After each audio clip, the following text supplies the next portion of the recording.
Hello everyone, ఇవాళ కార్తీక పౌర్ణమి కదా. నైటే పనులన్నీ చేసుకొని మార్నింగ్ లేవగానే ఫ్రెష్ అయ్యి పూజ చేసేసుకోవచ్చు అనుకున్నాను. కానీ పిల్లలు లేచే ఉండటం వల్ల పని చేసుకొని ఇవ్వలేదు. ఇంకా ఎర్లీ మార్నింగ్ లేచి అన్ని క్లీన్ చేసుకొని మాప్ పెట్టేసి నేను కూడా ఫ్రెష్ అయిపోయి దీపారాధన చేసేసాను.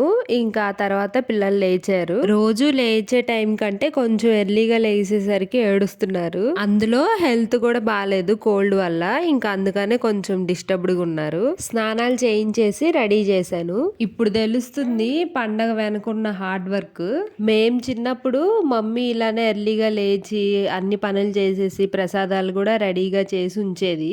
నన్ను కొంచెం సూర్యోదయం అవ్వడానికి ముందే అంటే 5 అట్లాగా లేచి స్నానం చేసి గుడికి వెళ్ళి ఒత్తులు వెలిగించి రమ్మనేది. అప్పుడు ఆ కొంచెం ఎర్లీగా లేచిన దానికే ఎంతో టైర్డ్ అయిపోయినట్టు ఫీల్ అయిపోయేదాన్ని ఆ రోజంతా.